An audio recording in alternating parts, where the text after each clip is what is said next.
Hola, ¿qué tal, queridos seguidores? Bienvenidos a este video que es la parte 2 del tema de la célula.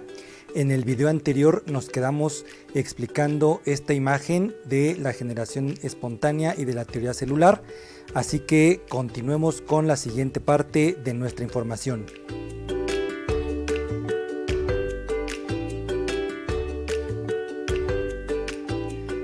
Bueno, pues en esta ocasión vamos a platicar acerca de los tipos de células.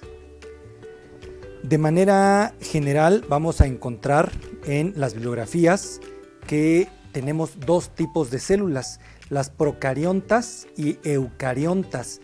Ambos puedes encontrarlos con algunas palabras derivadas como por ejemplo procariotas y eucariotas o procarióticas y eucarióticas, pero en esencia se están refiriendo a lo mismo, ¿de acuerdo? Entonces tenemos dos tipos de células principales, repito, procariontas y eucariontas.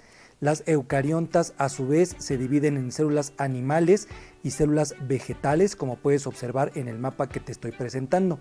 Entonces vamos a ver primero la diferencia entre procariontas y eucariontas. Primero, las células procariontas se cree que fueron los primeros sistemas vivos que aparecieron sobre la superficie de la Tierra. Esto debido a que son células relativamente simples, son células pequeñas y se considera que son menos evolucionadas que las células eucariontas. Entonces se piensa que estas son las primeras que surgieron en la Tierra. Se calcula que aparecieron hace aproximadamente 3.800 millones de años. Tienen una gran complejidad y diversidad metabólica, lo que les ha permitido sobrevivir en una gran variedad de ambientes, tan sorprendentes que a veces ni nos los imaginamos. Por ejemplo, las bacterias pueden vivir en el fondo del océano, a un ladito de donde hay grietas y de donde está emanando agua a muy altas temperaturas, o pueden vivir, por ejemplo, dentro de tu tracto digestivo, donde hay una acidez muy baja, una acidez que no permitiría la vida de otros seres vivos, o pueden vivir, por ejemplo, en aguas muy salinas con una gran cantidad de sal, que prácticamente es tal la concentración que no permite que crezca ninguna forma de vida, y bueno, pues ahí están las bacterias y bueno, en una gran diversidad más de ambientes. Una característica importante es que las células procariontas no tienen núcleo, y es la principal de sus diferencias, aunque ya te mencioné otras, pero es la que hace la principal diferencia entre eucariontas y procariontas. Las procariontas no tienen núcleo, como te lo estoy ahí señalando, no tienen organelos membranosos y no tienen citoesqueleto. Los organismos característicos que representan a las células procariontas son esta imagen, son las bacterias. Aquí la agrando un poquito para que tú puedas apreciar de mejor manera la estructura. Pero bueno, aquí es como estaría representada una bacteria típica. No todas tienen exactamente las mismas estructuras, pero bueno, así podríamos representar a una bacteria. Donde podemos ver que aquí está el ADN. Es un ADN donde no está encerrado en un núcleo, está libre dentro de la célula. Tenemos unos fragmentos pequeños también de ADN que se llaman plásmidos. Tenemos estas estructuras como pequeños pelitos que se llaman pilis. Está el citoplasma rellenando a la célula. La cubren tres capas, en muchas de ellas son tres capas. La membrana plasmática que está en color verde, después de arriba de ella sigue una pared celular que está en color amarillo, y algunas, además de estas dos, tienen todavía una protección adicional que es una cápside o cápsula, como podemos ver aquí. Eso está esta estructura en color rojo que las hace que esté la célula muy protegida con todas estas tres capas, muy protegida, cuidando pues obviamente las estructuras que hay dentro de ella. Entonces esto es una célula procarionta. Tenemos por otro lado a las células eucariontas, que tienen como características las siguientes. Se consideran más evolucionadas, son más grandes y más complejas que las anteriores. Presentan una gran variedad de organelos, muchos de ellos son membranosos, ya los iremos viendo en otros videos. Presentan núcleo. Si te das cuenta, nuevamente aquí, bueno, esta es la diferencia, las anteriores no presentaban núcleo, estas sí presentan núcleo y tienen el ADN organizado en cromosomas. Entonces nuevamente aquí la diferencia entre unas y otras, las procariontas no tienen núcleo, las eucariontas sí tienen núcleo, y estas se dividen en animales y vegetales. Vamos a ver un poco más la diferencia entre ambas. En esta imagen te estoy representando cómo sería una célula procarionta y una eucarionta. Aquí debo de aclararte que por fines de la cuestión didáctica de la imagen, la célula procarionta está muy grande, está casi del mismo tamaño que una célula eucarionta. En la realidad no ocurre así, las células procariontas son varias veces más pequeñas que una célula eucarionta. Entonces, bueno, repito, solo es para fines de la imagen. Date cuenta cómo en la célula procarionta nuevamente aquí tenemos al ADN, es un ADN circular, como lo puedes ver aquí, libre, no está encerrado en un núcleo. Tenemos ribosomas, que son estos puntitos que puedes ver aquí. Tenemos los plásmidos, que son estas pequeñas estructuras que también son ADN. Tenemos la pared celular, la membrana, aquí los pilis, aquí tenemos un flagelo que pueden tener algunas de ellas. De este lado te estoy representando a una célula eucarionta, donde aquí ya mira, lo más importante es que aquí identifiques que está representado el núcleo. Hay organelos membranosos como el cloroplasto, como las mitocondrias que tenemos aquí representadas. También la célula eucarionta contiene ribosomas entre varios organelos más. Por ejemplo, aquí pegado al núcleo tendríamos al retículo endoplásmico rugoso, al retículo endoplásmico liso, al aparato de Golgi, por este lado el citoplasma, todo lo que está en color amarillo. Tenemos por acá un flagelo también, y en este caso la célula eucarionta puede tener membrana, y en las células vegetales también puede tener pared celular. Pero aquí podemos ver la diferencia. Fíjate, en la siguiente imagen, en esta imagen te estoy presentando algunas diferencias en el tamaño de las células procariontas y eucariontas. Podemos observar que hay diferencia en el tamaño de las células. La membrana nuclear, ya habíamos dicho que en las procariontas no existe, no hay un núcleo, en las eucariontas sí está presente. Podemos ver diferencias en la superficie celular. Aquí tú puedes ver, en las procariontas hay una membrana, una pared, y en algunas una pared gelatinosa que es la cápsula o cápside, mientras que en las eucariontas hay membrana celular y en algunas pared celular, que es en las plantas.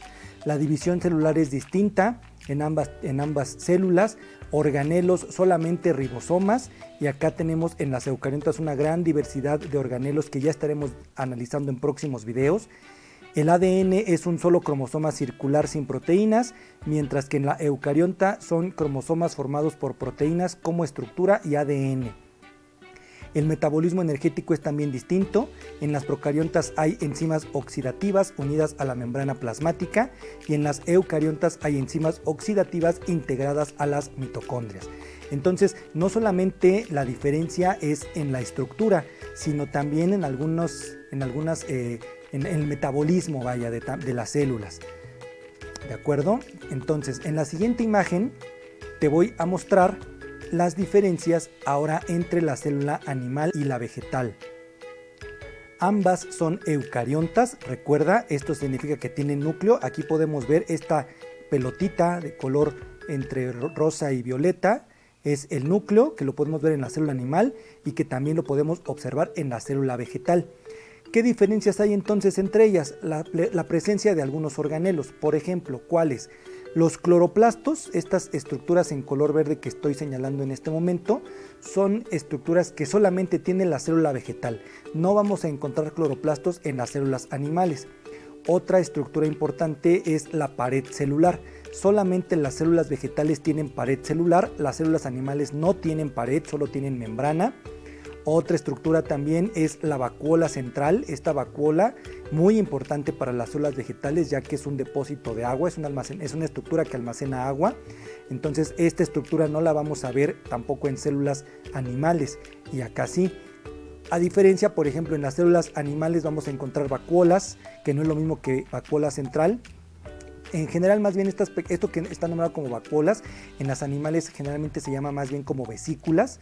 Tenemos centriolos también, y bueno, pues son algunas de las diferencias, ¿sale? En cuanto a estructura, en cuanto a funcionamiento, por ejemplo, recuerda que la célula vegetal realiza fotosíntesis y la célula animal no la realiza, ¿de acuerdo? Son diferencias también importantes.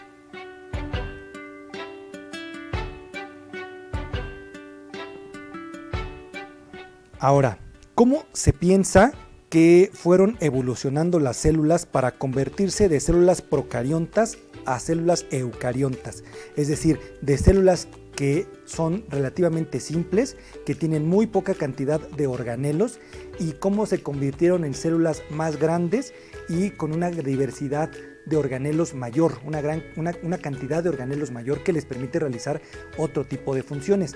Tenemos para explicar esto dos posibles teorías de la evolución celular. Una es la hipótesis de la endocitosis y otra es la hipótesis de la endosimbiosis. Vamos a explicar cada una. Primero, la hipótesis de la endocitosis. ¿Qué es la endocitosis? Endo significa dentro, cito es célula. Endocitosis es hacia el interior o hacia adentro de la célula. Entonces, fíjate, aquí te voy a representar esta hipótesis de la siguiente manera. Esta hipótesis propone que, debido a algunas mutaciones en células primitivas que eran procariontas, su membrana plasmática creció y se dobló hacia adentro de la célula, como lo estamos observando. Esta penetración de la membrana hacia el propio interior de la célula se llama invaginación. Entonces, esta invaginación fue creciendo, se fue desprendiendo, y al desprenderse, se piensa que esto pudo dar origen a organelos celulares como el núcleo, el retículo endoplásmico, los lisosomas, las vacuolas o el aparato de Golgi. Este es un proceso que ocurre, de hecho sigue ocurriendo en las células, es una de las formas en las que se alimentan por endocitosis, y se piensa que también debido a ese mecanismo se formaron algunos organelos en las células eucariontas y que así se formaron. Esta es una de las teorías, pero no es la única. Vamos a analizar la siguiente. La siguiente hipótesis es la hipótesis de la endosimbiosis. Vamos a ver en qué consiste. Esta hipótesis de la endosimbiosis es una posible explicación al origen, por ejemplo, de mitocondrias y cloroplastos, como lo vas a ver a continuación. Esta fue propuesta por la bióloga Lynn Margulis.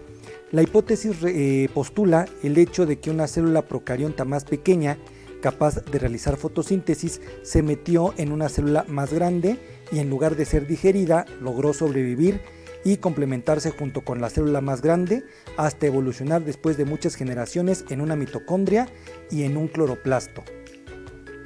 En esta imagen te estoy representando esto que te acabo de decir. Aquí tenemos dos células bacterianas, una de un dominio que es el dominio arquea y otra el dominio bacteria, una más grande que la otra. Se piensa que hubo una primera endosimbiosis en donde una de ellas, la bacteria en este caso, logró entrar en la arquea, pero logró vivir dentro de ella. Y al cabo de algunos años, quizás miles de años de evolución, esta estructura que logró vivir dentro de ella se fue convirtiendo en lo que conocemos como las mitocondrias. Posteriormente, bueno, aquí también fíjate, está representado un poco cómo se pudo haber formado el núcleo también de las células, cómo se convirtieron posiblemente en células eucariontas con un núcleo. Y bueno, en algún momento del desarrollo, en algún momento de la evolución, un tipo de células continuó de esa manera, ya con el núcleo formado y con las mitocondrias, y se convirtió en lo que conocemos como las células animales, y un segundo grupo de células tuvo una segunda endosimbiosis, en donde ahora lo que logró penetrar fue una cianobacteria, y esa cianobacteria se convirtió en un cloroplasto a lo largo de millones de años, o en los cloroplastos, no en uno, sino en muchos cloroplastos dentro de la célula, y al cabo de generaciones pues ya se convirtió en un organelo para las células vegetales que contienen esta estructura. Y bueno, pues vamos a concluir con la información de este video. Te invito a suscribirte al canal, activar las notificaciones, compartir este video con tus compañeros o con tus alumnos si consideras que te pueden servir para reforzar los temas de clase. Es un gusto que me hayas acompañado y nos vemos en los siguientes videos.